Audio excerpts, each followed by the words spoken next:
Go directly to start. Do not pass go. Are we live? Good. This is what I have to deal with all the time. People think I'm a troll. I am the victim here. Jeff's laughing. My wife is laughing. She knows I'm not a victim. Welcome to Adventures in Lollygagging. Tonight we're playing the Marvel Multiverse RPG. We have created our own Earth LOL for Lollygagging. Our mutants are the only peoples with superpowers. Well, mutants are the only people with superpowers. And our players have created their own original mutants who are still learning how to be heroes. Jeff, we are starting with you tonight. Who are you playing and what are your superpowers?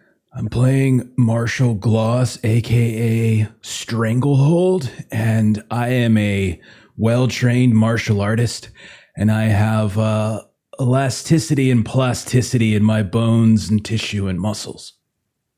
And I can throw a house now. You didn't drink enough whole milk as a child. What? Kipser, who are you playing? What are your powers? I am playing Ashfall, and I am primarily playing as a geokinesis, which involves blocking Steven from hitting anyone or doing any damage. And I get to also throw in some dimensional travel now, which is going to be very fun. Yeah, I told Kipser before we started when she says she's going to a dimension I don't know anything about, she's going to run the game from that point on. We'll just hand over the GM screen. Yeah, you guys are going to get lectures for 2 hours from now on. Aaron, who are you playing? What are your superpowers? Hey, I'm Jericho Wraith, son of John Wraith and Silver Fox. They were original members of Team X, CIA Black Ops team. He later joined himself in the search for his missing parents. He's got the ability to psionically manipulate space-time, allowing him to teleport, allowing him to spatially lock people in place or open singularities in their body to tear out part of their physicality. And he's now dabbled in the manipulation of time, or setting himself outside of the stream of time, giving him the ability to move quickly as far as everybody else can see.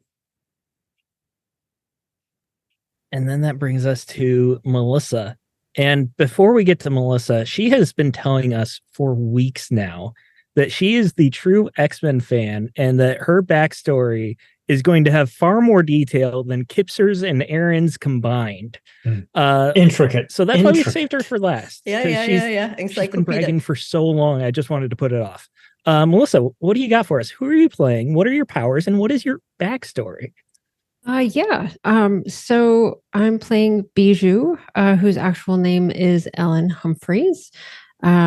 She is the daughter of Mr. and Mrs. Humphreys, and she can get small and run fast. That is my backstory. Mr. and Mrs. Humphreys had a baby, named her Ellen, and here we are. But that is what I've actually been saying for the last week or two, that was going to be the extent of my backstory. For all you true Marvel fans, you go get on the wiki and start looking up Mr. and Mrs. Humphreys, and you'll see there are pages and pages of details there. At least 180 appearances on both characters. For sure. So yes. The day was her 13th birthday. Her parents, grandparents, older sisters, and best friend Mandy were all over. The house was decorated with purple and blue balloons, purple and blue streamers, purple and blue cupcakes, and purple and blue gift bags. Pizza from her favorite local pizza shop, Cupcakes a la Mom. After the adults finished their cheek squeezing in the second and third round of goodbyes, Ellen and Mandy were up in Ellen's room, sifting through the small pile of gifts. Cute shirts from her sisters, funky vintage records from her dad, and a very vintage jewelry set from her grandmother. Ellen and Mandy talked about how the story of great Aunt Nona, who no one ever really talks about, and no two stories about what happened to her ever quite line up. She married a European and left the US. She died young. She went cuckoo. She killed somebody. Ellen tried on the necklace. It's a pewter cameo of a young lady with curled hair clutching a necklace. Mandy helped her put on the matching bracelet that had a small pendant of a clutching hand. They didn't at all match her trendy band tee, but Ellen and Mandy tried their best transatlantic accents and acted out all the possibilities of what exactly happened to great great aunt Nona. Mandy got down on one knee and pretended to be the European who was proposing to young Nona. Ellen faked a gasp of surprise and clutched dramatically at the cameo pendant at her neck. A moment later, or was it a moment later, Mandy was yelling at Ellen. What the hell was that? Are you crazy? Did you throw something at me? Look at what you did to the wall. Mandy turned around and pointed at this fresh hole in the wall. Ellen felt scared, confused, barely able to focus on the hole and the dust of drywall, wishing she could just hide until she could figure out what happened. Mandy turned back around. What? Where the hell did you go? Ellen? Mandy ran downstairs. Mrs. Humphreys. Ellen was trying to reach out, but was under clothes? What is this, a shirt? Why is it so heavy? Where am I? Mom? The thudding of footsteps felt thunderous. Up the stairs, through the room. She felt like she might be stepped on. Suddenly, the shirt she was under was tossed in the air, and she with it. I'm tiny. She landed softly on her bed. She peeked out to see Mandy following her mom down the hall, yelling her name. Ellen, honey? Ellen closed her eyes. This can't be happening. I don't want to be tiny. This isn't right. And with that little bit of anger, she was suddenly her size again. Well, okay, that's better. But it wasn't better. And nothing would be for quite some time. Melissa, I'm here trying to give you a hard time, and you just go and make a really great, well thought out backstory just to show me up. You know, like both of you bakers are just trolling me tonight, is what's happening. No, that was great. Really enjoyed that. And now, previously on X-Men, our gifted graduates have cut class for good. Joining the Hellions to raise some cane, the graduates broke out of the Stryker Institute and brought with them a student that was imprisoned deep underground in a decommissioned Cerebro.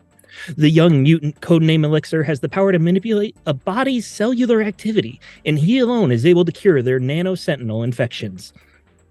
Jamming the Stryker security sentinel signal gave the graduates precious minutes to make their escape, while the remaining purifiers offered little resistance to our murderous mutant misfits. Bijou bedazzled us all by blasting the bouncers to bona fide bits, and with the guards easily dealt with, the graduates jumped the fence, jacked a car, and juked the law, finding themselves on an open highway to freedom. Or at least to Hellion's summer home in the Hamptons? How long will they dodge the long arm of the law? Will they find a way to return to their own timeline? What beach games will they play while wearing only denim? Find out tonight here on Adventures in Lollygagging. We are picking up a week after you have escaped from the Stryker Institute. So far, no sign of any sort of pursuit, no sign that anyone has found you. Prodigy and Elixir have come with you. Hellion's summer home is in North Haven, New York. It's a village in Southampton. It's a 3-story home that's built right on the beach. It's got a really long driveway and rows of trees following the property line for privacy. If you take a short walk over a small dune, you're practically in the water. There is a second floor balcony that just gives you beautiful panoramic view of the Atlantic. And it's early fall, so while it gets chilly at night, the sun is still warm during the day. It's a vacation that you're having. It'd be relaxing. Your neighbors right now are a tech. He's a guy that created a crypto coin called Phantom X. Also nearby is a pulse climate. You still have the light is no longer flashing. Prodigy suspects that these bracelets are receivers, not transmitters. That they were designed to activate the nano sentinels in your bloodstream, not pyramids. When Elixir awoke, he gave you his story. He told you that he was a graduate of the Stryker Institute years ago. Class of 22, brah. Yeah, we had this small ceremony. It was just me and my bro Jay. We were in Reverend Sinclair's office, and he gave us our papers. He signed them right in front of us, saying that we're like allowed to be out and we don't have to be like, what do they say? The institute doesn't have to be our guardian anymore or something like that. And then, Mr. Reisman, he gave us a ride. He was taking us to like this halfway house or something. They said we can get jobs and stuff, and until we get our own rent, like that sucks. But anyways, we were out, so that was cool. I don't really remember much after leaving the institute, though. I don't remember what the halfway house was like at all. What year is it? 26. So I don't think you made it out of the institute. Yeah, it's been a while, hasn't it? Maybe I just drank too much in college. No, they're definitely evil and had you set up to a bunch of medical equipment in the depths of the institute, but very positive outlook. What have you all been doing in the week since you have escaped the Stryker Institute? Elixir has been recovering. A lot of his muscles have atrophied in the meantime, but it's shocking how quickly he's recovered as well. You can tell within days that he's already gotten most of his muscle mass back. He's starting to look like a frat boy a little bit. He gave himself a haircut. Prodigy has been digging into Reverend Stryker quite a bit now that you have computer access and access to the internet again. He's been going through the tree line towards the neighbor's mansion, the tech billionaire's mansion, to psychically absorb some of those skills. And then he's been coming back and applying them to the computer that he was able to find in this house. Let's start with, we'll roll for it. Bijou, what have you been doing in this past week? So I would say that probably one of the first things that Bijou did was kind of getting on what passes for kind of social media and trying to see kind of what's been going on with like her older sisters and her family, because, there's been time change went into the future. So she's just kind of doing a little bit of cyber stalking just to kind of see what's been going on with them, what things kind of have been going on, just how they've been doing. And she has also been working on kind of practicing her shrinking, because she wants to be able to get so small that even if there's like a lock or something, that she can just go like right through it. And it's actually been easier for you to practice your powers too, since Elixir has been able to begin curing you all of your nano sentinel infections. It wasn't something that happened overnight, and he wore himself out every time he started. He didn't know anything about nano sentinels either. Prodigy had to kind of direct him into like the kind of things that would have to go into like boosting your immune system, things like that. As for your family, social media has radically changed since you were on it. 2006 was like the days of MySpace and Zanga and a lot of other platforms that just don't really exist now for you.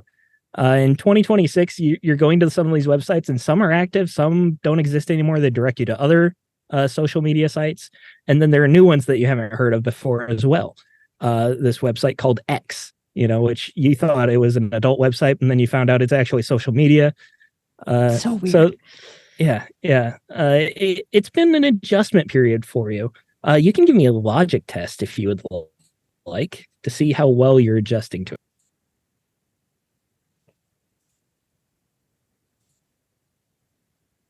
That is an 11. You're having trouble finding much of anything. Google is something you're a little more used to. It's been around for a while now. Even then, it was still competing with websites like Yahoo back in the day. So now that Google is like the only option, the terms you're putting in are different than they used to be as well. You're having trouble finding much of anything.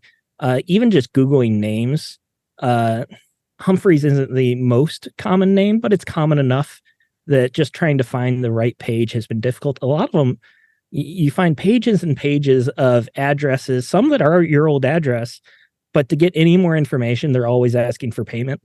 And perhaps you even put in a card number for one of them, and all you got was pretty much more of the same. Nothing useful whatsoever.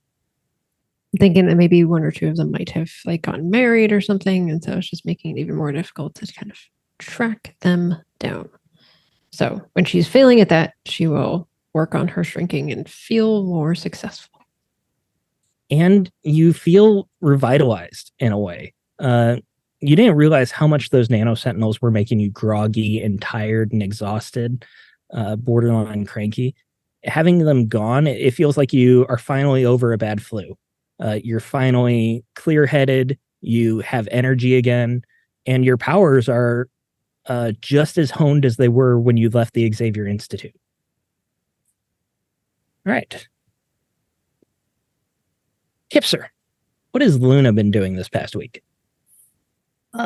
So Luna, as Elixir sort of clears out these nano sentinels, has started to pull in on powers that she'd only really just started to figure out and use near the end of her time at Xavier's. But you can kind of see her out, kind of hidden in the backyard. She's created sort of just a circle of dirt, pushed the grass back, and then she'll grab and pull a circle into the air, grass and trees and bits and bobs and dirt. And it creates a portal. And on the other side of that, you can kind of see this sandy, orange-red, desert-like things, maybe some sort of arena in the distance of it, but it's still pretty far away. And she starts, the first time she does it, vomits, passes out in that little dirt circle for a while, gets up again, tries again, and is eventually able to start crossing through that portal. And then eventually she tries like, hey, Wraith, you want to, I just need to push it a little bit. Can you come with me? And she'll start bringing people to and from. Hopefully they get back in a reasonable amount of time and not get stuck there for too long. Do you want to describe the places you're going to? Mostly she's pushing through to Mojo World. So she is getting there. She's sort of checking one area and then jumping the portal forward to check another area in Mojo World, just kind of trying to figure out where the resistance force had gone and try not to attract the attention of Mojo or Spiral or anyone like nasty up there. We're setting up for a sequel, aren't we? I don't know what you're talking about. And yeah, your powers, they have come back the same way. You're feeling refreshed and you're pushing yourself as hard as you possibly can. It's good that you don't have any sign of law enforcement or anything coming after you. And you do have access to the internet and social media. And like there are headlines of the mutants that escaped. They're calling you murderers. It's the mutant hunt headline that's been going across the country right now. A lot of people have been talking about it. Strikers even said a few things about it. It's becoming a really big topic in politics right now. However, it doesn't seem that they're anywhere close to finding you yet. Stranglehold. What have you been doing for the past week?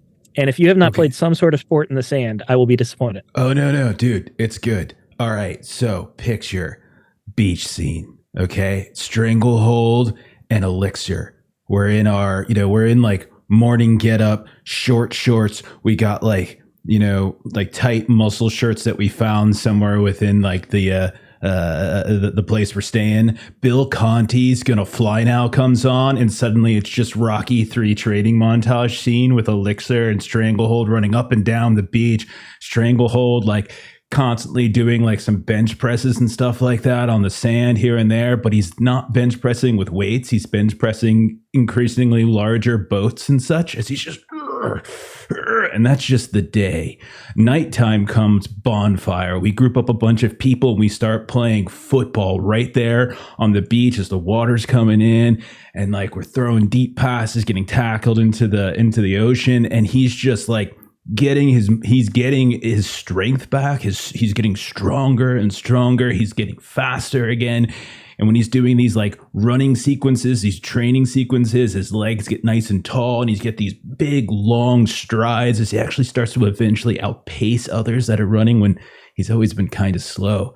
And that's really him. He's just been training. Like he's just been in school so much. It's just like, oh my gosh, there's like no real physical fitness there. And yeah, and he's not really sleeping much. He gets up nice and early, sees the sunrise, runs up and down the beach, and then that's basically his thing. He doesn't look at social media. He doesn't really. They're not, whoever's here, they're not his family, so he's not going to pay attention to them or anything like that. And that's Stranglehold. So now Stranglehold and Elixir are dressed like the jocks from Letterkenny, because that was the only clothes that they could find in this vacation home. I mean, you can picture it that way. I picture it as Rocky Balboa and Apollo Creed, and like Rocky 3. And at a certain point, we just start strangely dancing and hopping as the beach comes in. Yeah. You finally did it. This is the moment. Like, you're still a month away from the fight, but this is the moment that you achieved all your training. Oh my God, bro, we did it. That's right, bro. And we just keep broing each other back and forth. And Elixir, with his golden skin, once he gets his sweat going, he's just glistening in the sun. The rest of you, if you ever look out a window and you see them training, there's just a glare coming off of the ocean and Elixir right next to Stranglehold. Yeah. It's pretty sweet, man. It's pretty sweet. Like, I don't want to go back. This is great. We're in the Hamptons. We're on the beach. I got a bro right next to me like this. This is awesome. Oh, this is great. I bench pressed a freaking sailboat the other day. It was awesome.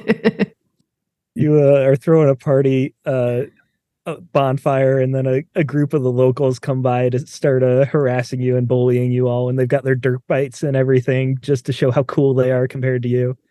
They kick sand up at you, but don't worry, you all win the girl at the end. Jericho, what have you done this past week?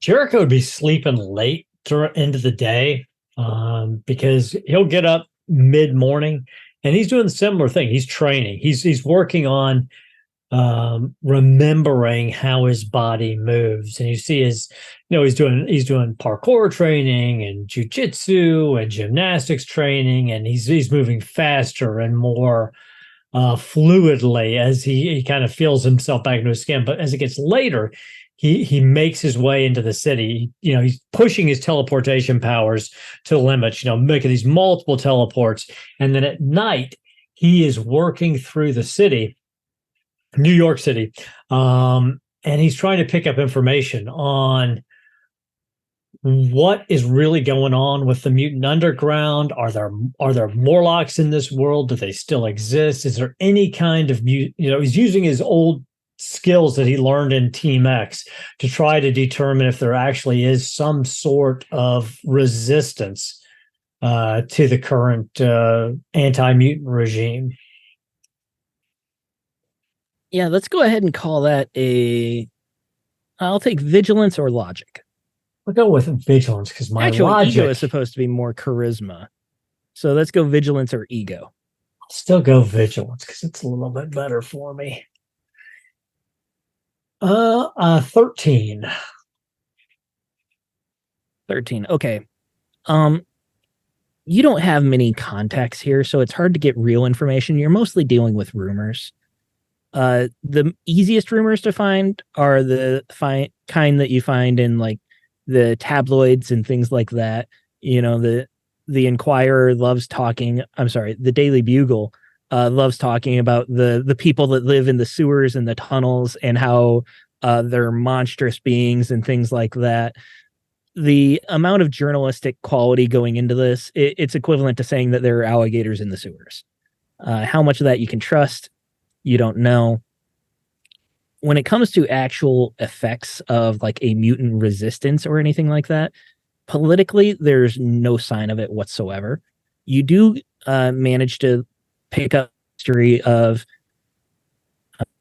the uprising, been called, where Xavier and Magneto apparently did team up to attempt to assassinate President Kelly back when he was senator running for president. How much of this story is actually fact is hard to say. You know that there were a group of X-Men there and a group of known Brotherhood of Mutants there. A lot of these names you recognize, people that you knew your teachers were fighting against, Nightcrawler you were very close to. So you probably heard a lot of these names talking about some good mutants and bad mutants. There was a bunch on both sides that, like, this person would never try to assassinate a president, and yet he was there when this whole thing happened. It's hard to say. Maybe he was there trying to prevent anything. But regardless, the story was written that they teamed up to try and kill President Kelly, and after that, mutants became hunted. There was a bit of resistance, a bit of pushback politically, nothing that actually survived. And the Mutant Affairs Control Act ended up being just entrenched in law. It just kind of ballooned after that, too. There was amendment after amendment. Every time there was any sort of incident with mutants where there were mutants fighting in public, there was another amendment that made the law even more powerful. It got to the point where President Kelly, he's on his third term as president because there was another amendment that allowed temporary repeal of the term limits for president as long as it was a state of emergency. And currently, the U.S. is considered to be in a state of emergency because of mutants specifically. Mutant terrorism is what they call it. There are always stories of mutants that are like fighting back here and there. It seems to be on a very small scale, almost individual. Like if a mutant is found and they don't want to be sent to an institute or something like that, or they're older and they just, wouldn't be sent to a Stryker Institute. They'd be sent to some sort of camp. Those are the ones that tend to fight back the most, and then they get immediately labeled as terrorist. It doesn't seem to be any sort of real organization to a resistance here. And it is pretty much confirmed that Xavier and Magneto are both dead as well. Which is what Vic told you 2 days ago. But it's nice to know it's confirmed now, because what Vic said was very much through a biased lens.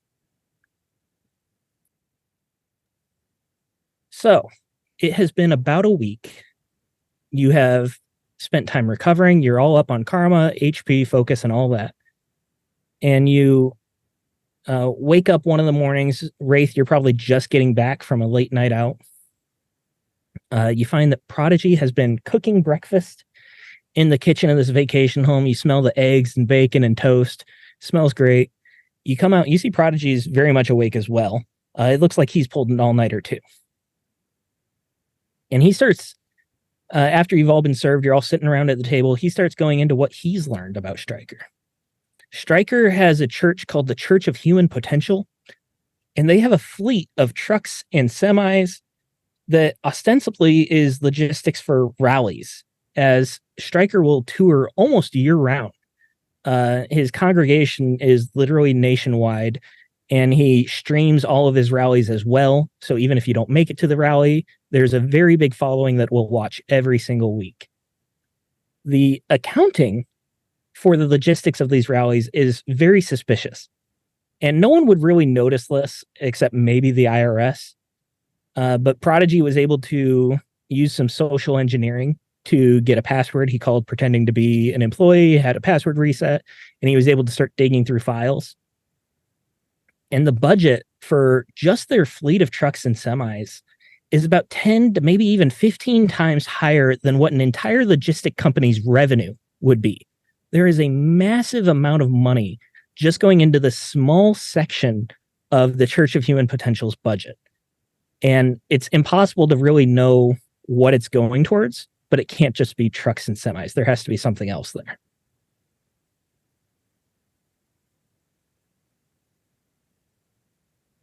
What all are you guys doing? I don't know about exactly what it is he's trying to pull here. But I do know that if we don't get back to our own timeline, we've got no future here. I've spent the last week trying to dig up any kind of mutant cells, mutant resistance, mutants anywhere, any underground enclave, and there's nothing to be found. They broke the spirit in the backs of mutant kind, and they've driven us to the brink of extinction here. If we're gonna set this right, it can't be here. It's gonna have to be back in our own time, with Elixir in tow to heal everybody. Elixir can do like one person a day. He's not really strong enough yet to do mass. Bro, I've been healing. training. Whoa. Yeah. Hey. I've been chill, bulking up. Ashfall. I know. I've all seen right, you dude. guys play sports outside a lot. Yes. Well, we get him called back training. in. We get him back to our time before the Sentinels attacked, and Dr. McCoy and Professor X and Forge, if they can't figure out a way to use his powers to mass protect everybody, nobody can. Yeah, what So he then- said. Wait. Yeah. What time is What? that again? 2006. Oh, I'd do great then. Yeah, Yeah. I'm good man. with that. You do great like anytime, bro. I really think so. Like, I Yeah, really man. would. So like, how do we get back there though? Jericho, are you sure we need both of them? What? Whoa. Yeah, I'm not leaving Stranglehold behind. He's my boy. Okay, just checking. Man. That's very, very harsh vibes there, bro. Gosh. You just No suddenly chill. see Bijou just sort of pop up out of nowhere. Like, what? We're a team. What are you talking about? I joke. They for some Okay. reason they didn't like having earth barriers blocking their goalposts for some of their games. Dude. Jokes can hurt, you know. Just so you know. Well, yeah. I do. I mean, I that was might the be able- game-winning point, and you blocked it. I might did be block able it, to but it was reshape- game-winning point. I can reshape my bones and my muscles, but I can't reshape my feelings, okay? And I can heal his bones and his muscles, but I can't heal his feelings. And so my Jericho, arm are you just stretches. sure? My arm Are you stretches. sure? My arm stretches across the room and just puts a fist bump up. Just for Elixir. God, I love this guy. I am so enjoying Elixir and Stranglehold. Oh. And I'm so not playing Elixir how he is in the comics, but this is No, Earth that's LOL. all right. This I'll is forgive you. fantastic. It's a different world. Way better. Different, It's a different different Earth. world. Yeah, grew up differently. Should Prodigy we- would jump in here when you're talking about getting back into your time. Yeah. The Sentinel Initiative, a lot of it is privately funded, but it's meant to be a government program. I don't see how they would be. There's no law that would allow them to go back in time and kidnap mutants. And Stryker's church, by the books, is law abiding. So for them to be kidnapping mutants like this, we've seen people come and go, but we didn't know. As I'm going through the research now, I didn't know the extent of it. I think it's Stryker who has the technology to go back in time, not the government, is what I'm saying. I mean, it was the Sentinels that attacked us when we got sucked into the future. Makes sense. So definitely, They were probably leased by Stryker, and then he was able to modify them somehow to create some sort of like Einstein-Rosen bridge. I mean, I'm pretty good at folding space time, but I haven't got the hang of time travel yet. So you're right. We're gonna have to find whoever has invented or using this technology and get it and take it for its own. Could they And- be controlling Forge? Well, So- maybe whatever the technology is, we've got to take it. We've got to get it for ourselves, and we've got to prevent them from using it anymore. Otherwise, they'll just undo everything we're trying to undo. So is this one of those things where we just figure out like where the most like power use is happening, and that's probably where the big powerful like machines are? Wait, I got What? it. Okay. So, do y'all ever see Bill and Ted's Excellent Adventure? It's No. like, Dude, it's There's no- classic. right? And it's like the best time travel movie ever. So, what we basically have to do is we just think about how, hey, we are in the future going to do this thing, and then we're going to come back here later and leave like instructions for ourselves that lets us know exactly what we need to do. And we can say it's like there, like it's like right up there above the refrigerator. And so and then we're going to say, I'm going to put it there later, and then it'll be there now, and that'll tell us exactly what we should do now. So Right? where Raw, would you just blew my mind. where would you leave a note Right? for So yourself? smart. If you want to So- look in like your jeans pocket or something. Whoa, let's not confuse. I mean, I sometimes rip out of my jeans, so I'd put it somewhere else safer. So Stranglehold is going to reach his hand up above the And you refrigerator. do feel a piece of paper up there. and He pulls the paper down, super excited. Does it It's an say old grocery Stephen? list. what? Okay, guys, we need to get. I have a things. These are the things we need to get. Celery, carrots, chicken stock, onions. Huh. I don't see how it's gonna help us though. It sounds Jericho like looks it's over at you. frozen He's raw. like, Jericho's like,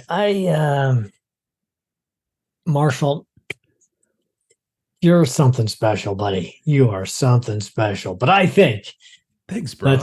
let's go back to plan A and just try to Okay. track down the technology. I probably put it somewhere else in here. That's probably what it was. I'll figure it out though. I know it's a detour, but these crappy news articles about mutants living in the sewers, if we need to get the kids out of the institute because this timeline might not just disappear and we might screw it up for them more, maybe it might be our due diligence to find a backup plan for them.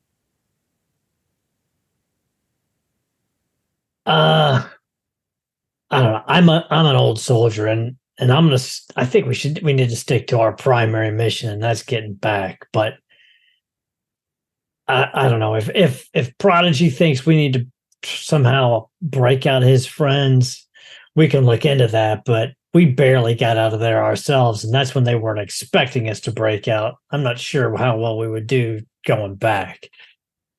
Stranglehold can throw a house now.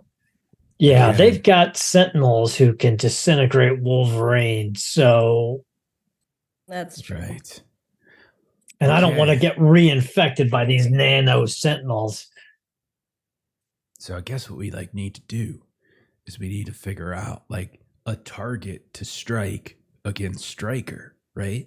I know he's got like this fleet and such. So then where do we hit? I'm kind of teaming for a fight, to be honest. Well, where does he stream? We can just follow him, right? He's got social media. Let's As you guys are discussing, the house around you begins to start shaking. And you hear a familiar sound. A sound that you heard when you were kidnapped from the Xavier Institute. A fleet of Sentinels is beginning to lower and land around the house.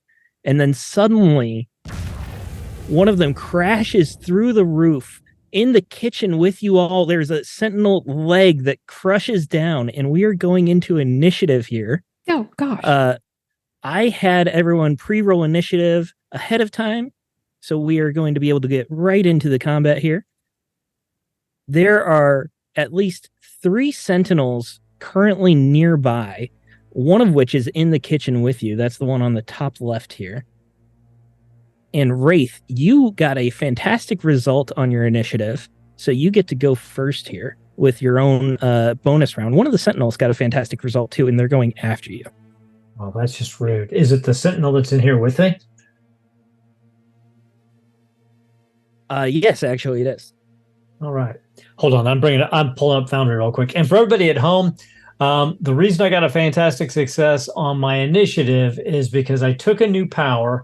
I took the trait surprising power, and with that, I took the rank 4 power, which is lightning actions, which allows me to automatically get a fantastic success on initiative. So it's not that I just luckily rolled it, as people might think. So I thought you just wanted to brag about your new level up.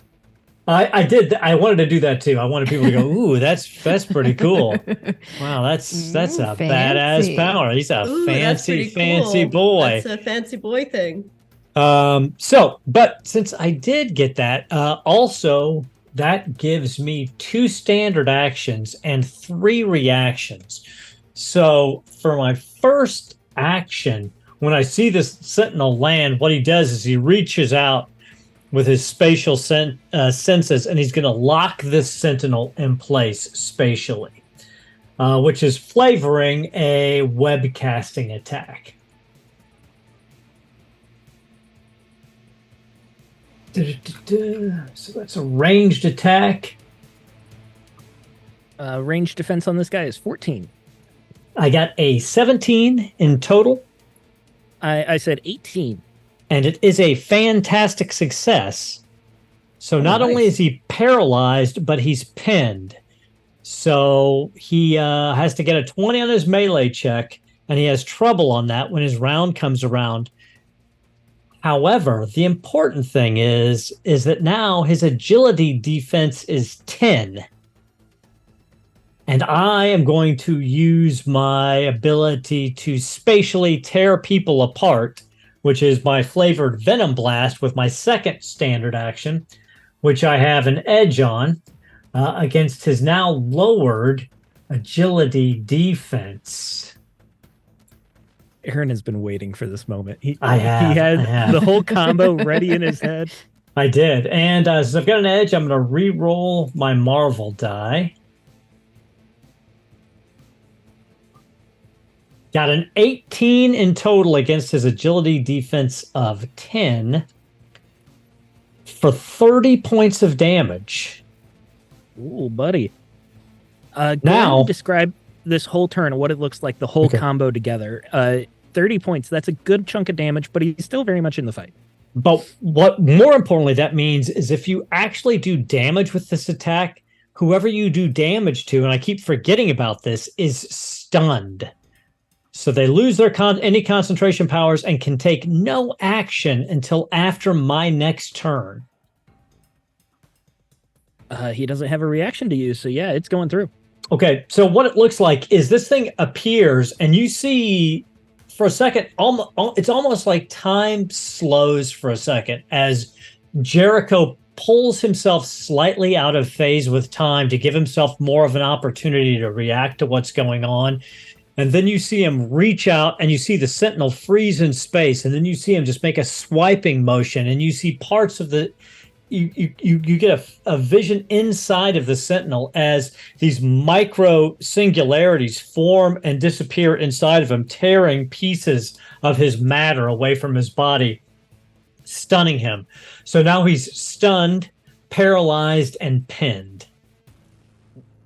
And I will not use. I will then use my move action to. Is it the guy right above me to the left? Yes.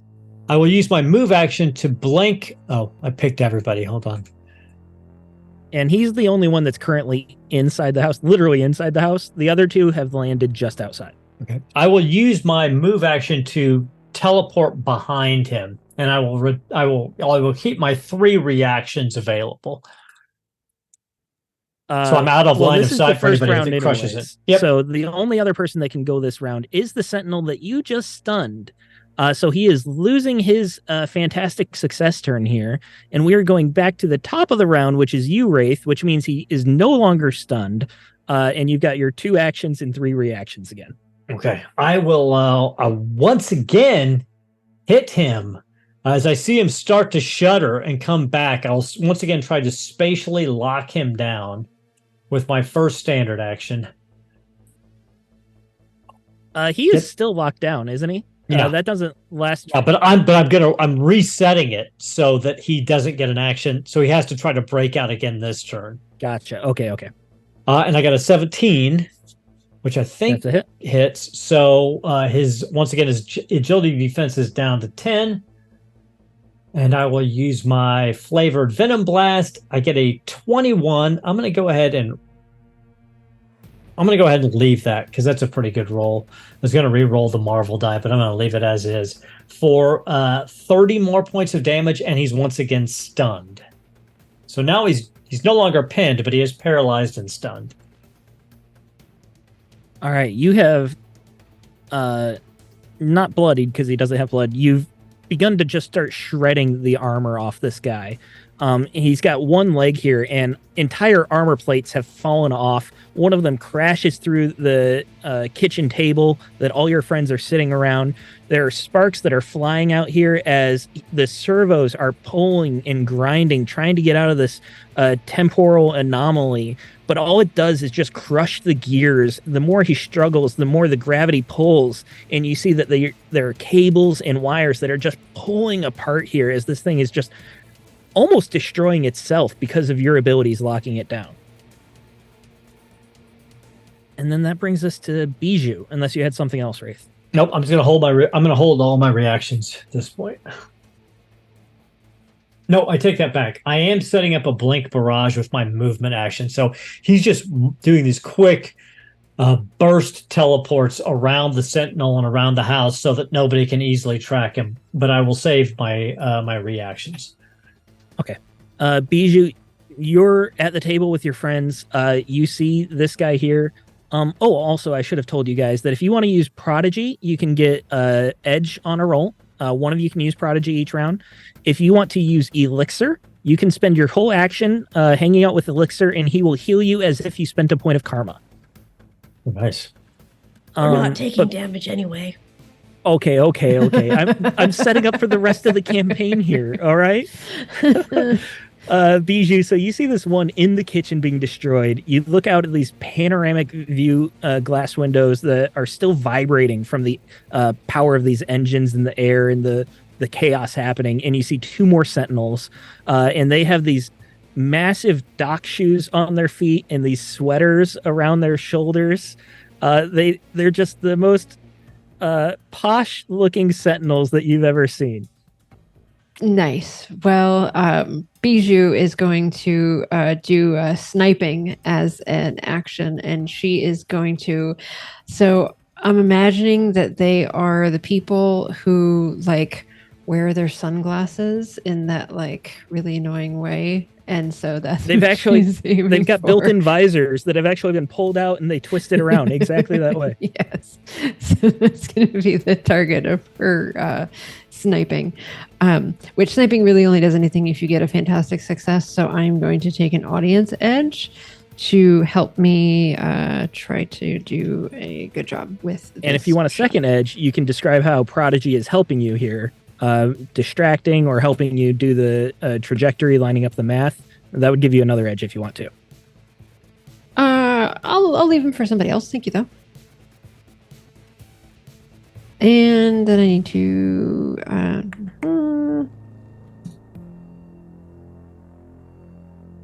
Sweet. I did get a fantastic success.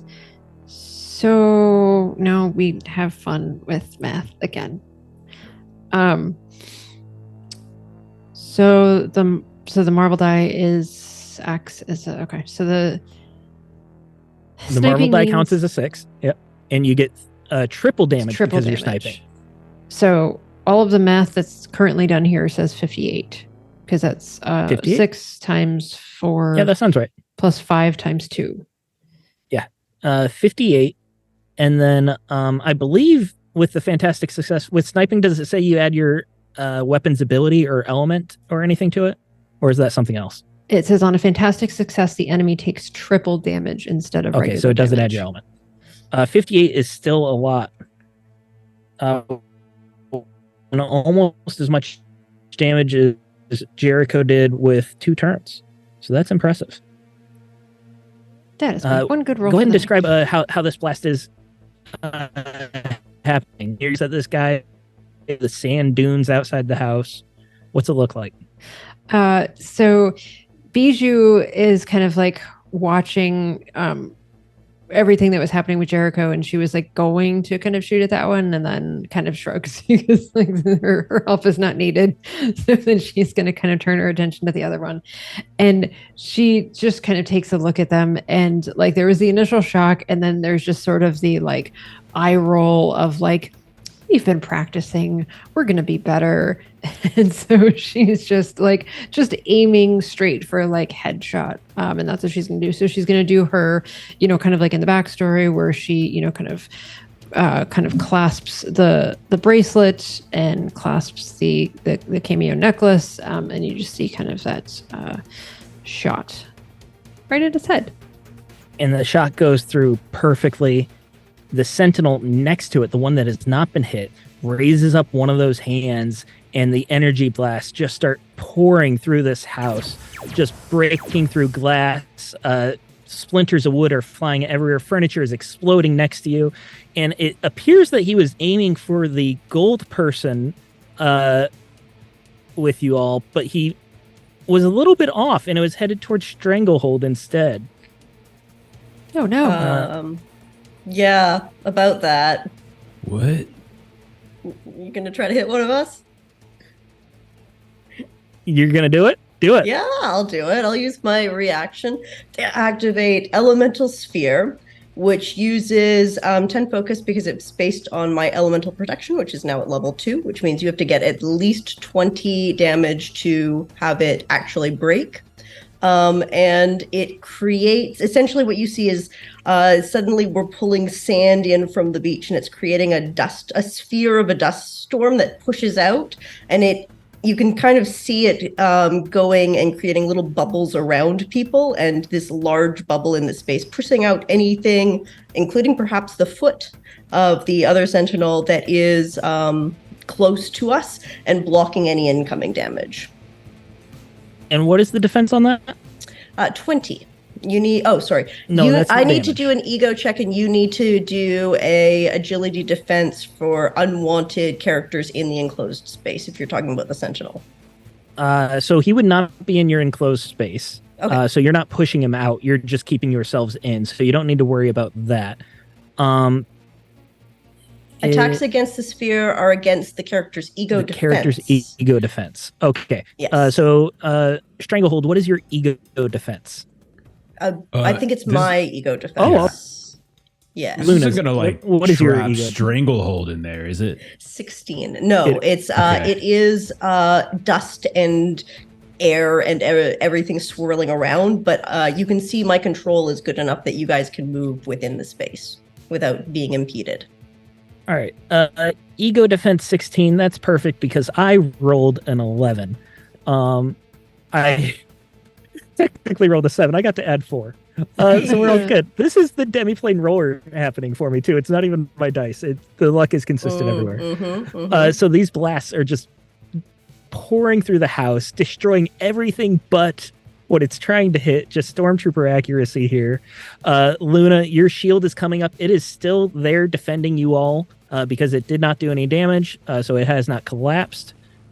And that brings us to Stranglehold. What are you doing?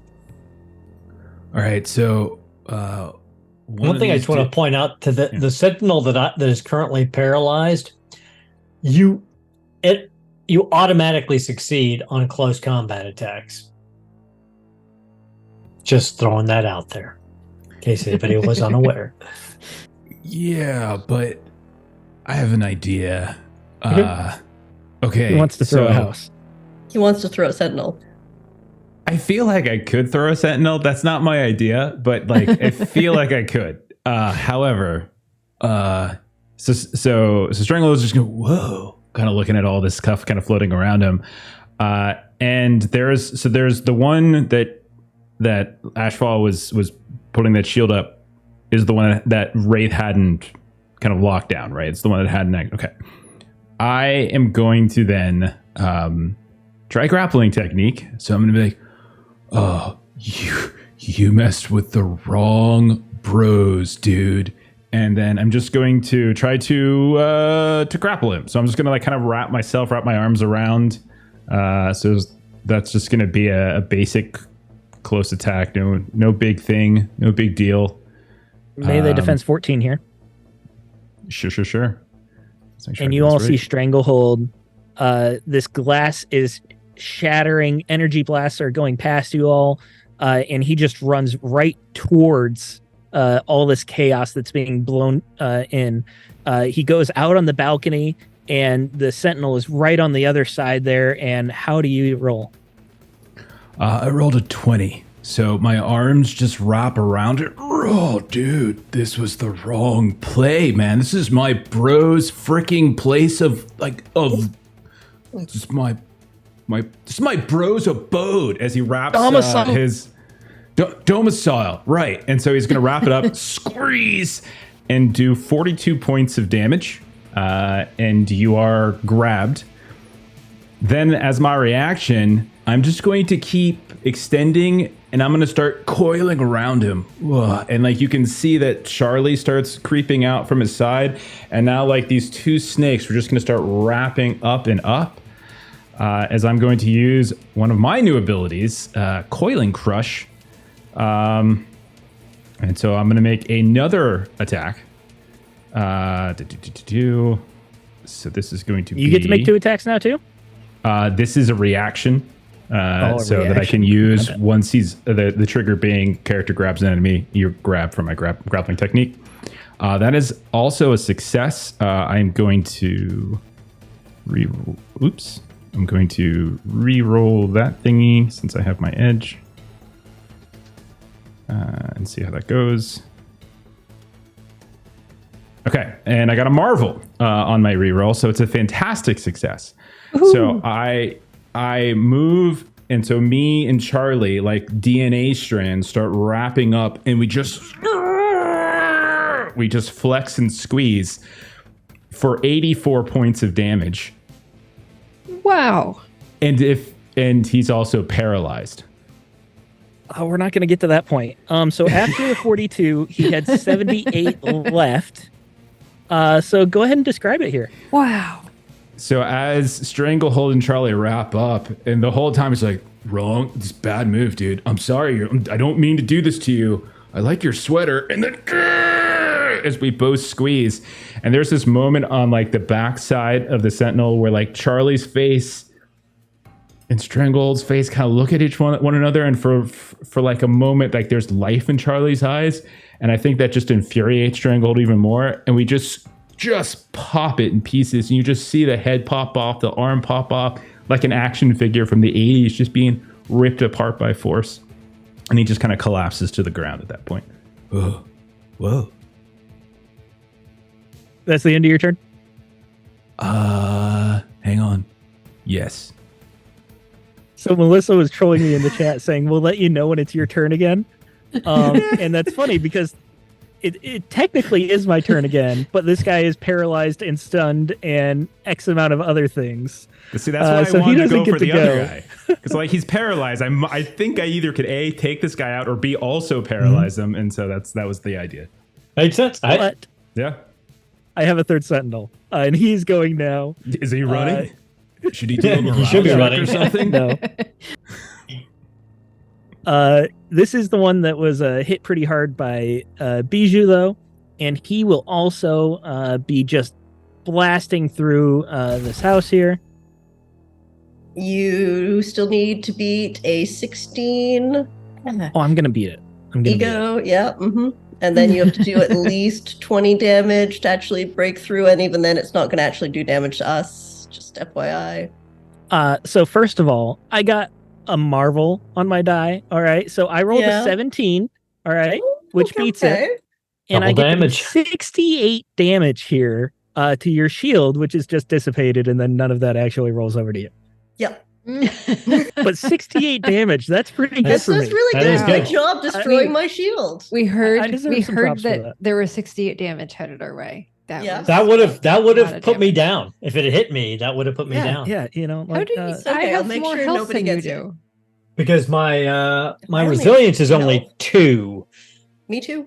Oh wow. My vigilance and agility are high, but my resilience is pretty low. I had 30 until we leveled up. Oh my Would gosh. have been like a scratch maybe on me. Yep. I don't know. There Do you are want to take a energy pity point blasts of damage? just destroying this entire house. And so much has gone through the house and not hit any of you that you're starting to question how structurally sound it is. It looks as if it might start collapsing at some point. This sentinel also begins walking towards you all, not actually going above the house, walking through. The balcony is just breaking with its weight as it is lumbering towards you all across the dune, through the wood, breaks in through the glass doors here, and is basically in the kitchen with you all. But that is the rest of its turn, and it is Ashfall's turn.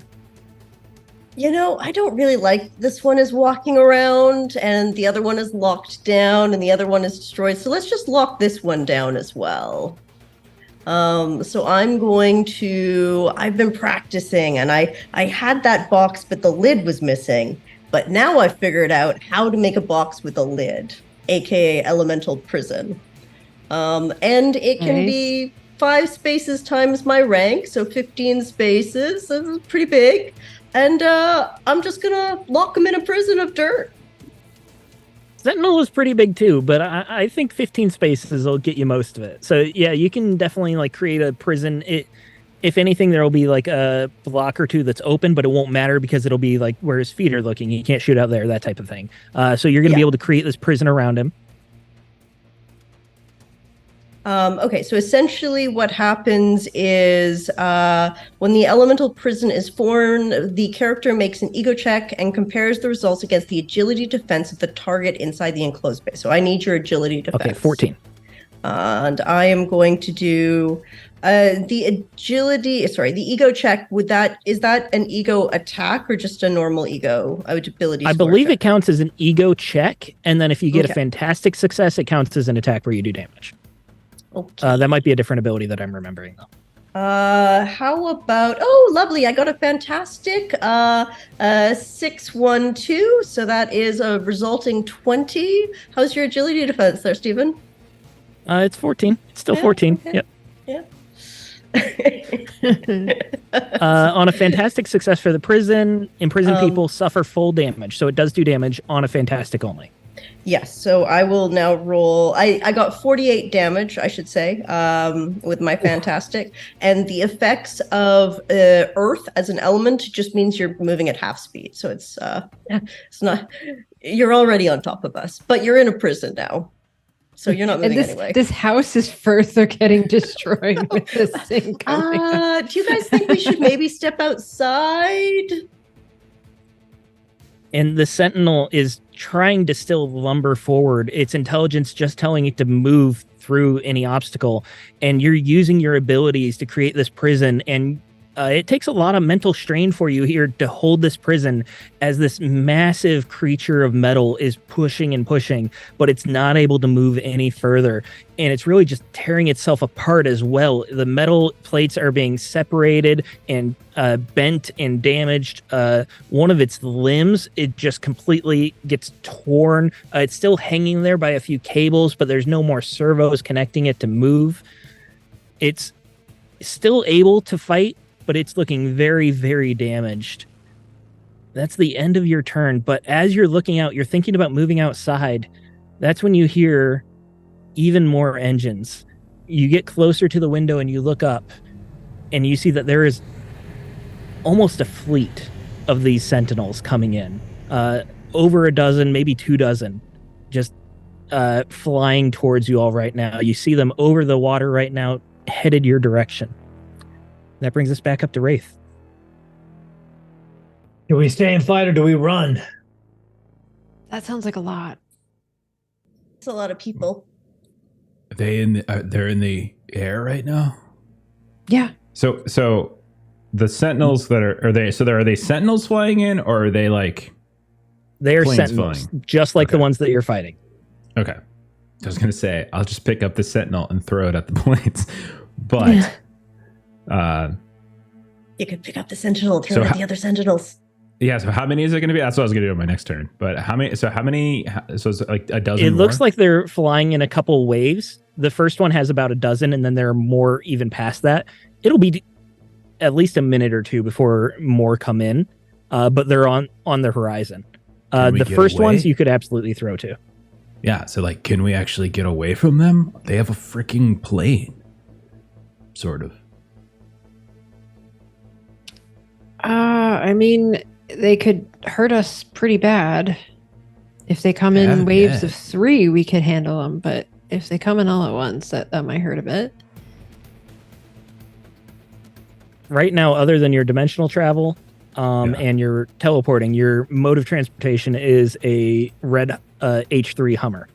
Stranglehold will garage just look to Wraith as this is the type of decision that Wraith makes. This is not the type of decision Stranglehold makes. That is where our tactical knowledge lies. I just Right. hit things. These two are locked down. Let's head for the car. Elixir Prodigy. Let's get out of here. Try to make some space. Get lost in town. Switch out vehicles when we get a chance. Maybe we need to hit the sewers after all, but yeah, let's get out of here. We're gonna have to head into Alright. New York to get if we're gonna head into the sewers, but we definitely need to get out of here. You all start making your way down. This one sentinel that is not paralyzed is still fighting against this earthen prison. It's not moving, it's not breaking through, but it's causing vibrations that are shaking this house above you. And just as you all pile into this Hummer and start pulling out of the garage, it really does begin to start collapsing. Just one corner at first, and then it just kind of gets a slide to it and then starts to tumble down. Who all is driving right now? I'll drive Uh, if no one else. I'd say Prodigy would Prodigy, probably be yeah, driving. that's Yeah. what Oh think. yeah, he Yeah. probably knows how to drive. Oh, that he's the least combat oriented of us. I mean, direct combat oriented. Prodigy brought a laptop with him and started pulling that up, but Elixir can drive if you'd like. That's fine. Yeah. Yeah, he'd be the All right, best bro, at I it got anyway. this. Yeah. Okay. As we are going away, can Stranglehold throw something? Can he try to throw one of these Absolutely, sentinels you can, yeah. up at the plane? Yeah, he just picks one up. Catch, long palm. As he tries to lift up a sentinel and just throw it at the stuff coming in. Yeah, the first sentinel in this formation coming in, go ahead and roll your ability for throwing. Okay.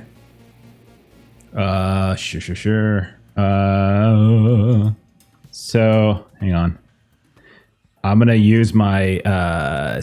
Is it okay if I use my spin and throw power for this because it allows me to make a melee attack as opposed to making an agility thing? Yeah. Okay. All right. So then I will just wrap my arms around one.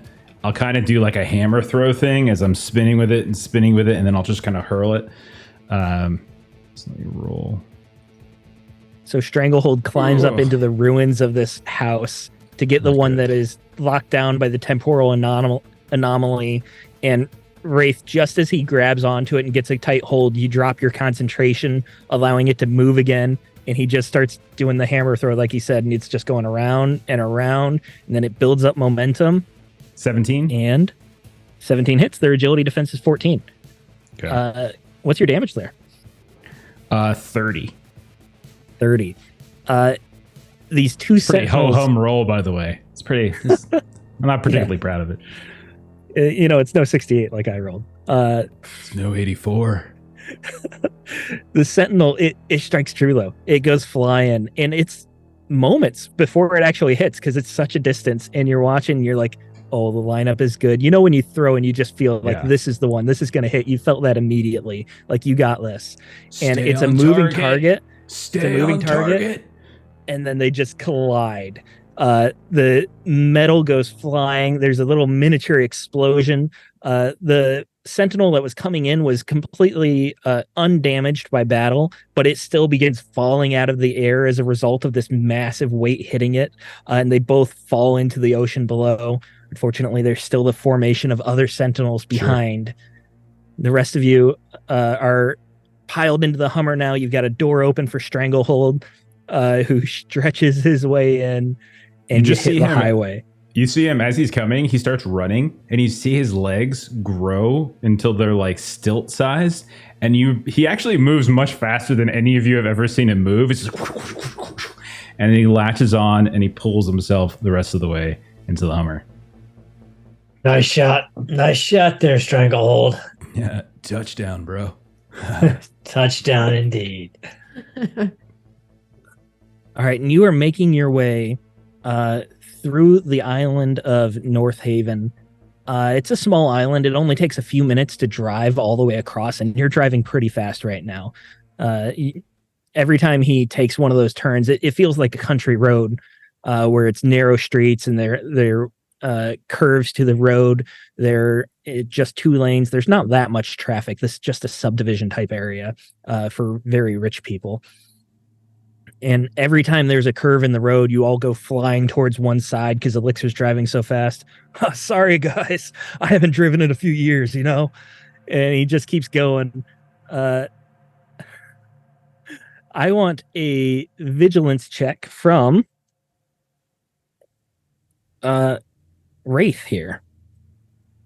Is it like detecting trouble or something like that? It is. Because I get an edge on that. I got a 19 with a fantastic success on the Marvel die. I'm going to re-roll the 3. At the moment, it's a Marvel die and a 6. I shit you not. I got an ultimate fantastic success. Because the Marvel die was originally a 1. I don't know why it re-rolled that too. But... All right. So that's ultimate fantastic success. It's a 22 in total. Here. Yeah, that makes it. That hits it. Like the highest I can give you is an 18, I think. Oh no, it's 19 now because you all ranked up. So I got more powerful because of that. You all are flying through here, and Wraith, you are the one who spots this first. Perhaps it's your military training. You're knowing to be looking for things on the ground as well as in the air. Not just those sentinels flying behind you, but you see a glint of metal. And at first your mind thinks a tank or some sort of armored personnel carrier, something along those lines, because it's moving fairly fast. And it's on the ground about your level as well, but it's bare metal. It's like that steel color, like not been painted or anything like that. And then there are thuds that come along with it. You see the movement of trees and bushes, and then you hear a low growl, and you finally get a good glimpse of this creature that is pacing alongside your Hummer right now, going 45, 50 miles an hour on these back roads. You see what looks like a combination of like a T-Rex and a wolf. It's got the 4 legs that it bounds on, but it's got the massive maw, the giant head of a T-Rex, the teeth and teeth and teeth, and a long tail, a reptilian-like tail. It appears to have metallic skin, organic skin. You can see it ripple as the muscles flex. It moves in and out with the breath of this creature, and you see that there is saliva just frothing and dangling down from its mouth, and it is catching up to your vehicle right now. What are you doing? First, so Wraith says, we got company. Some sort of genetic beast is coming on R6. We're going to have to try to shut it down. I can try to shoot it. I can make a barrier and block it, but it's probably just going to jump over. Let me shoot it first. Yeah. I think you should do it, Bijou. All right, and we are staying in initiative right now. So Wraith, you are first up right here, and then Bijou is after you. If you want to make an attack or anything like that, it's you. Okay, I will to try to help her out. I will try. I've got 2 standard actions, so I will try to lock it down, spatially freeze it in space to reduce its agility defense.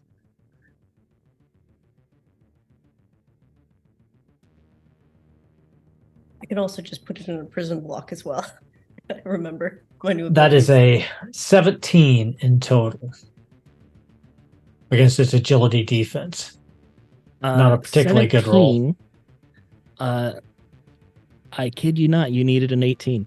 Okay, I will use my second standard action to do the same thing.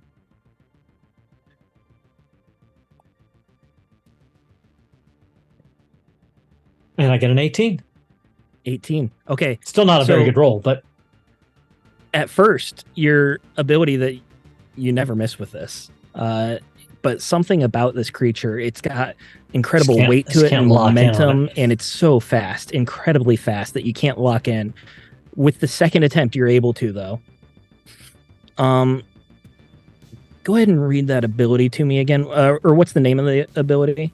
It's web casting. It's a flavored web casting. So it's a standard action, range 10 spaces. The character makes a ranged attack on an enemy. If the attack is a success, the web paralyzes the victim. On a fantastic success, which I did not get, so it doesn't matter. It's a melee check, target number 20 to break free on its turn. And our agility defense is reduced to 10, and close attacks automatically hit. It was the paralyzed that I needed to remember because it has some wonky stuff with certain conditions. It does not interact with paralyzed, though. So you actually gain some time as the paralyzed stops it in place for a few moments. You see it's bounding, and then mid-jump, it's just stuck in place.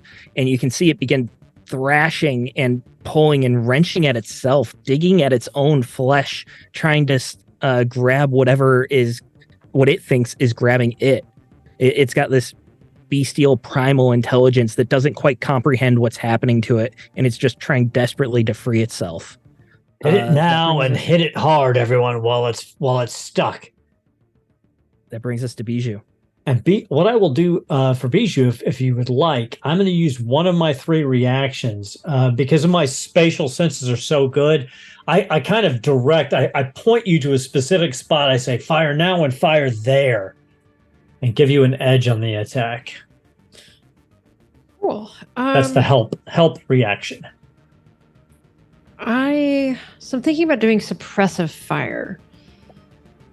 So then if the attack is a success, it's health damage reduction normally. Any damage taken is then applied to the focus. If it's fantastic, the damage is doubled, focused, and stunned. So would that be duplicative of what you already did? Yeah, I mean it can't move at the moment. Okay. Then I'll just snipe it. Stunned is different than paralyzed. On its turn, it'll be able to attempt to break the paralysis. If it's stunned, it will not be able to attempt to break it. It's true. So it could continue to keep it in place while we're trying to run away? Correct. For 1 round. I will try to do that then. And I have an edge, so thank you for that. I've got to click here, not there. Okay. And re-rolling is re-rolling 1 dice, right? Correct. Okay. I got a 1, a 3, and a 4, so I'm going to try re-rolling the 1. I still don't know how to do this on the sheet, so I'm just going to do a re-roll and take the first number. Okay, so that is a 6, a 3, and a 4. 13 plus your agility, but it's over a 10, so. Yeah, right. so its 18. agility defense is lowered to 10, so that does hit. Okay. And go ahead and roll your damage there, or do the math for the damage. Okay, so the damage is 17. And then what's the focus? Suppressive fire again. So I'm sorry, I forgot to tell you. There is also a damage reduction on this guy of -3. So your multiplier gets -3. Ouch. redoing multiplication is fun. So I had a 3. So does Okay, that so mean no damage. nothing happens? That means no damage. Blast you. If the attack is a success, apply health damage reduction normally. Any damage taken. I tried is to blast you focused. and nothing happened. And it was not a fantastic success, so they are not stunned. She should still take the base ability. You should still take like a couple points, the base ability score, because it just reduces it and makes it times 0. But damage still has plus your ability score. When the damage multiplier Right. is reduced to 0, it says no damage is taken. No damage. Okay. I did play that wrong in the first or second session where I said you because I still think got I the did that at some modifier. point. Yeah. Were Yeah. you doing vigilance defense? I did that mistakenly. By the way, it's vigilance defense, not agility defense. Oh, if that's the case, you didn't hit. Its agility defense was 10 because it was lowered because of the paralyze. Its vigilance is 17. Well, damn. Okay. I really like this guy. Not gonna lie. So Pichu just sort of looks at Wraith and is like, it didn't seem to work. It's not necessarily your fault though. This car is.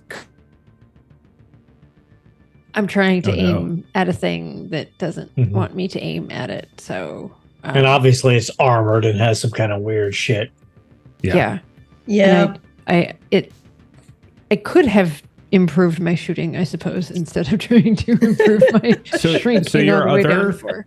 Your other suppression thing, did you say that reduces its damage reduction or depletes it? Just for future reference? No, you apply health damage reductions normally. Okay. Mhm. All right.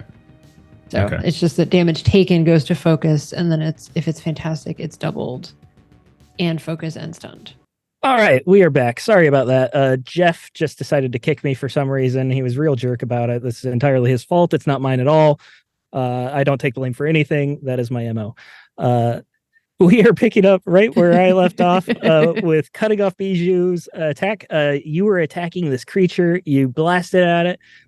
You had a decent shot, but unfortunately, with the careening of this vehicle through these country roads, low-hanging trees, and the creature itself struggling, you just weren't able to get a real hit off. Was there anything else you wanted to do on your turn? No.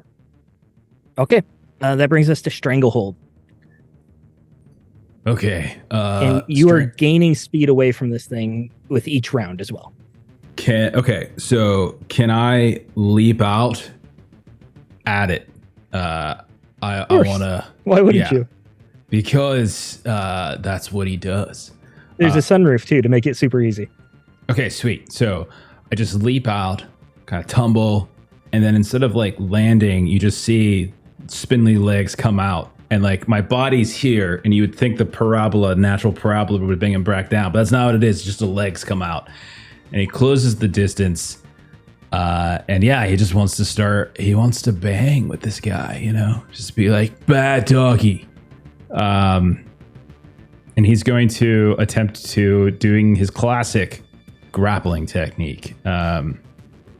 So this is just melee attack, which Aaron, you said it automatically hits, but I should Automatic roll for damage. hit, yeah. Okay, Automatic I'm gonna roll hit. for such and such.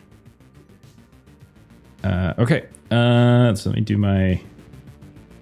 So, question about edges. If you use an edge to re-roll a die, but you have, say, 2 edges, can you re-roll the same die more than once?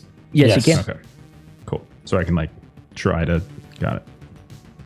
All right, so I'm going to try. I'm gonna go fishing for a fantastic. Because right now I don't have one. Right now I got a 4. So let's do that. And I rolled another 4. So let's try that again. I got one more. That's a 3. All right, so that's going to be 30 points of damage. Now I know you have your Did thing. you do the damage reduction? I'm going to do that now. So it's going to be minus 3. 18. So it'll be a total of 12 because I do have I have a multiplier of 6. So it should be. I'm sorry. Hang on. So I did 4 times 3 is 12. It should be minus 12. So 30 minus 12 is 18. All right. Okay. Minus 12. Got it. Okay. So then I'm going to spin and throw as a reaction because he's grabbed now on my attack. You are And so lucky he's paralyzed as well. Just saying. I mean, you don't even know what I rolled. No, it doesn't have anything to do with that. I'm just saying you're like A horrible he's reaction, paralyzed. I'm assuming. Okay. Oh dear. Well, I'm gonna throw him to Mars. So that's what it says for Might 3. Can throw bad doggies to Mars. So I'm gonna do that really? again. That's what it says. So let me roll. Okay. This time I did get a marvel. So that's a fantastic success. So you're going to end up taking double damage, which is going to be, one sec. So you're going to be taking 68 points of damage. Nice. As I hurl you as far away For as the you spin think. and throw, right? Spin and throw. It doesn't specifically say how far. It just says I can move the enemy to any open space within reach. I do have quadruple the reach of normal people. So I'm going to throw. So we'll He say 4 is- spaces. Sure. So he is prone, Okay. pinned, stunned, still paralyzed. Before And he that takes- happens, though, I am going to use my reaction of immovable. This works with paralyzed because it doesn't require a check. Okay. Trigger, the target is knocked back or knocked prone. For every point of melee defense the character has, which is a good bit here, it's only 17. I can reduce knockback by 1 space. So I Okay. can reduce how far you throw him by 17 spaces. Okay. So go ahead and describe how this is looking for you. He's still I going to be do- prone and pinned. I'm going to let this happen because you just had your terrible incident. My moment. But I do want to lodge that makes no fucking sense. Just so you know, like that makes literally no sense. That If you're not the blob, it doesn't make sense. I agree. So all being said, you took 84 points of damage from me, and that is after I've already done damage reduction. All right. That's no big deal. 84. Very Okay. good. And And he's pinned, also paralyzed, stunned. Prone, pinned, stunned, paralyzed. But somehow, He's got Doesn't that. skid. doesn't get thrown. He's got the juggernaut / blob Yeah. ability there. Yeah. so there, that's my turn. All right. It is his turn. He is stunned, I believe. Let me make sure that this all is Can't take working any correctly. actions. Correct. I just want to make sure that he doesn't have anything about being stunned because he's finicky. So wait, does actions like include reactions? So for paralyzed, Oh, immovable. he was couldn't- was a trait. It's a trait. Okay. yes. Immovable is a reaction, but paralyzed says you cannot do an action that requires a melee or agility check. So the Immovable's immovable just didn't require permanent. a check whatsoever. It was just like a passive thing. Okay. All right. Yeah, he is stunned. He has nothing to help with that. So his turn passes with him being pinned and paralyzed still. However, you do see that a lot of the wounds and the crushing that you did to him is already beginning to heal right in front of your eyes. It appears he's got some sort of healing factor going on. You know what might slow him down? Taking a visit to Mojo World. Yeah, I can do that. Let Ashfall, them you're deal up. with them. We're the good guys. We didn't attack it. It attacked us. Like I say at the beginning, you're still learning how to be heroes, so you're allowed some mistakes along the way. Hey, going to Mojo World's not going to kill it necessarily. Yeah, the yeah, giant yeah. But wolf. would it kill the people in Could Mojo be World? If we sent this to Mojo World. That's they How would live you for feel this about stuff. Try. They Try. We are the good literally Yeah. their entire life revolves around Filming. death by combat gladiatorial reality television shows. Yep. You're Ashfall, welcome. what are you doing? Trump reality ever. Yes. Bingo. Your turn, Ashfall. Oh, is it? Sorry, I got distracted. I was waiting. I thought I said it a couple times. I was distracted thinking about possibilities. Yeah, so Ashfall is also going to, hearing Wraith say that, Ashfall's gonna like wiggle out of the sunroof as well. She's gonna quickly use some karma to recover some focus. And then Sheila is going to try to jump to where Stranglehold and this giant healing wolf thing are. Yeah, technically, rules as written, these would be agility checks to be jumping from moving cars onto the road, but it's fucking awesome. So you make it. All right, grabbing onto the wolf's fur, she's going to concentrate and pull open that dirt circle around them and try to teleport herself and the wolf to Mojo World. All right, I believe even with him being stunned, he can still make a resistance here because he is unwilling. So let me just do a quick check here. She does have an edge, however, from it being stunned. I do have an edge from it being stunned. The character moves to a different dimension, taking any person they touch with them. If the target does not wish to come along, the character must grab them first, which I have done. The grab would be automatically successful because of the paralyzed. So yeah, he doesn't actually get to roll anything against it. Not that he would have succeeded there, because while he's got some great physical stats, there are drawbacks on this guy. Welcome to Ego Land. So it's going to take me my action to teleport him there, and then I'm going to have to survive a round and teleport back. Yes, you are. I was thinking about this when I was reading about the character. I'm like, what if she teleports him? Oh, that'd be fun. Let's do it. So I'm going to say he's Stranglehold. You have to let go of him as well for him to be teleported. So he's not going to be pinned and I'm not holding on to him. He is pinned. He is pinned. He has the pin condition. I thought you had to be like you were grabbing onto him. That's why he was pinned. Spin and throw specifically applies the pin condition. Okay, for how long? For 1 round. Okay. So by his next round, it'll be off. Okay. So unless Ashfall and Predator X. This creature are Predator X in a different dimension. Ashfall, go ahead and describe what part of like Mojo World you're in. What does it look like in your immediate surroundings? So like where she was trying to like ping out further in the desert area of Mojo World, just these red cliffs and dirt and sand that sticks to everything all around you. The actual arenas in the distance, but there's just a void of life or anything around this area right now.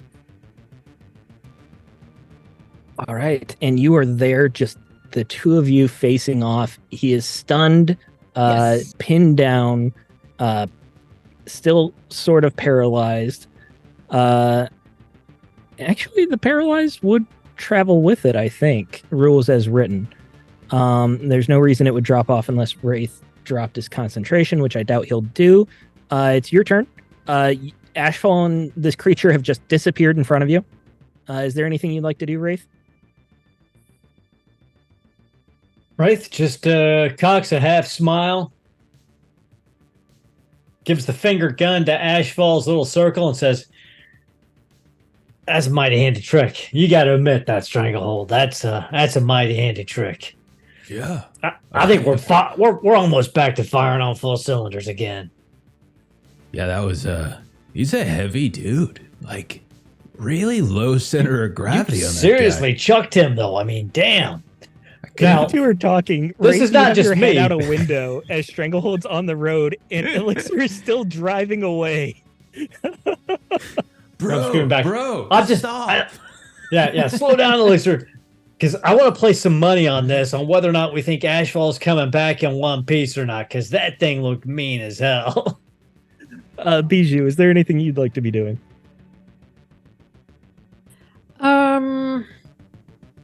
I think Bijou might, because she can cover distances pretty quick, so she might just speed run over just to make sure that like Ashfall comes out the other side. Okay. All right. And Stranglehold, you're there right now. You just saw her teleport away with this creature. What are you doing? me see. I don't think there's really anything I can do. Yeah, I'll just hang out. I'm going to wait right next to where I think Ashfall is going to pop back in, just in case. Okay. And then it becomes the creature's turn.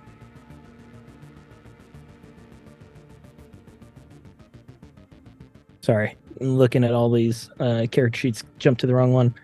So he has to make a roll of DC 20, I believe, to break free from and that is melee, correct? That is correct. Okay. He's only got a plus 12 on here. I rolled told a you. 4, a 2, and a 3, so he is breaking out of it. Does figured he Even though would. shitty rolls, Did I he get to take succeed. trouble for being prone? Oh, Oh, nice. Nice. I would assume he would probably say that first. But yeah, he technically does take trouble on melee attacks for being prone, if that's a melee test.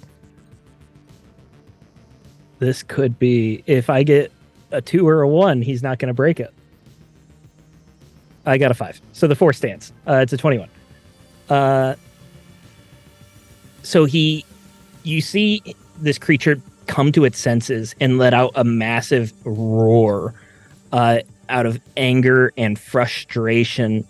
And then it just begins to just ripple and flex its muscles. And it just stands up and it begins to press against you, you're still grabbing it because you had to grab it to pull it in here. And it does have a reaction for when it is grabbed. So I don't get to use my action. I spent that breaking out, but I will use my reaction here. All right.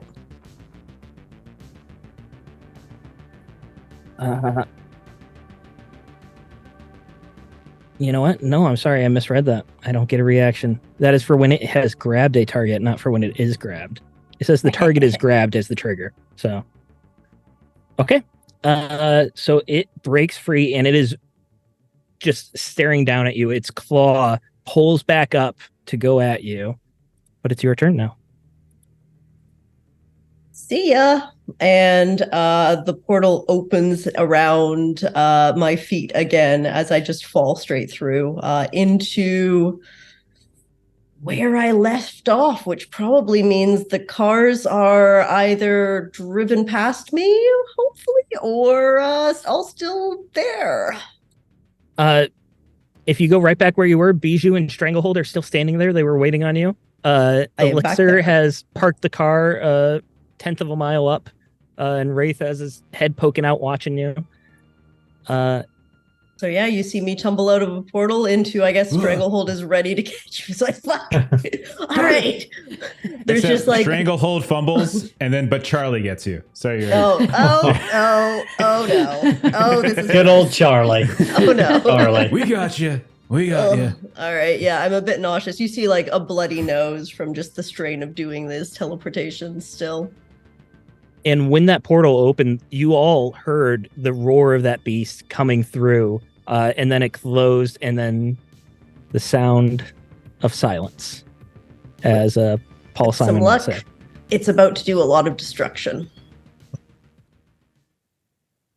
You all load back into the car. Looking up, you don't see any sentinels, whether you lost them or whether they're creating some sort of net or perimeter. It's hard to say. You're still on the island. You haven't gotten that far, so you feel like you're not in a safe zone. But as soon as you pile into the car, Prodigy, he pulls up a video and tells you it's a live stream, and you see Reverend Stryker, and he is delivering a message live right now that says, let me find my notes. Sorry, I closed it. Like, wait a minute. You were driving and looking for videos on your phone at the same time? You're putting our lives in your Elixir hands. is driving. What's Oh, a live yeah, I was stream? That's so good. The banner below says, as Mutant Hunt drags into its 7th day, Reverend Stryker releases new statement. And you hear him say, my brothers and sisters, I have dedicated my life to the protection of humanity and to the improvement of mutant kind. I have built 14 schools that specialize in teaching young mutants how to safely control their powers. Arguably, no other American has done more for their cause. And I do not say this out of pride or out of ego, but simply to explain to you how deeply I understand this issue. Protecting humanity is my God-given mandate, and these 6 mutants have killed 3 of my faculty members while severely injuring 2 others, one of whom will never walk again. President Kelly has offered us his thoughts and prayers, and while I could never deny the power of prayer, God's word also teaches us that prayer requires action. The U.S. government's poorly funded Sentinel initiative was powerless to prevent these needless deaths. The Mutant Affairs Control Act lacks bite, and President Kelly refuses to act. Well, I, for one, will not stand by and watch good people die. People that devoted their lives to the less fortunate and were killed in cold blood, killed by mutants that were given every opportunity to make their own lives better. Mutants have proven time and time again that violence is in their blood. They cannot rise above it, and it cannot be taught out of them. And that is why I am launching my crusade. Tomorrow night at Madison Square Garden, we will make our voices heard. We will tell President Kelly that he can no longer play both sides. It is time to act. And if he doesn't, we will. Thank you. God bless. And then it goes cold, and it goes to these news anchors who begin talking about this. There's speculation that Reverend Stryker is setting himself up for a presidential bid of some sort, or what this crusade means. And it's a lot of hearsay, a lot of speculation about what it means to start a crusade in a modern day. But this is where we are going to end the session for the night. Predator X is a tough fight, and you guys got through it pretty easily. So congratulations on that. Ashfall, if he was not paralyzed that one round, I would have messed you up. Yeah. That's why I've got sturdy and healing factor. We get a good synergy as a team. We feed off really one do. another's powers pretty teamwork. well. You really do. Yeah. Yep. Also, I still had my reaction to pull out a dirt wall. So you could have How tried much to hit me. focus do you have left? Because I used a karma, I've got 5 left. I need to deduct. Okay, just enough some for a dirt wall. Yep. All right. Let's do some shout outs. Aaron, what's going on with Garblag? Let's see. Tomorrow at 4 p.m. Eastern Standard Time, you can join me in the narrator's chair over on Garblag Games, running Marvel Multiverse as a group of British soldiers and superheroes in 1943 are taking on the Battle Axis as they track down Trevor Fitzroy, a time traveler, which is going to lead us into the Cataclysm of Kang campaign. And I did get the book today. It makes me smile. What a show off. What a show off. He's a bastard. And then on Thursday, you can come back at Garblag, same time, 4 p.m. Eastern Standard Time, and join Mr. Garblag himself, Pete, as he runs his own game, Heroic Deeds, while they run through the Red Hand of Doom. And then next Tuesday, Millie will be back in the GM seat running her long-standing Coriolis campaign. Awesome. Jeff, what do we got going on here with Lollygaggers? Yeah, buddy. Next game up is Thursday night, where you can see most of the folks here playing some Werewolf the Apocalypse. As we're going to be starting up a new story, as we just concluded one last Thursday. I think we're going to have the full pack back. At the very least, we should have 4. So very excited. Friday. Well, Aaron, why don't you tell us, what are we doing on Friday?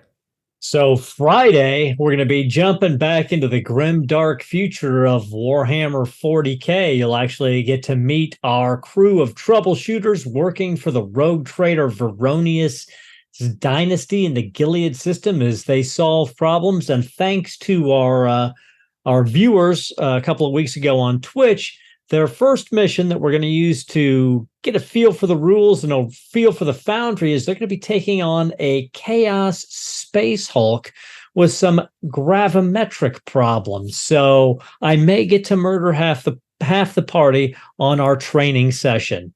Yay, Awesome. me. Good luck. Yeah.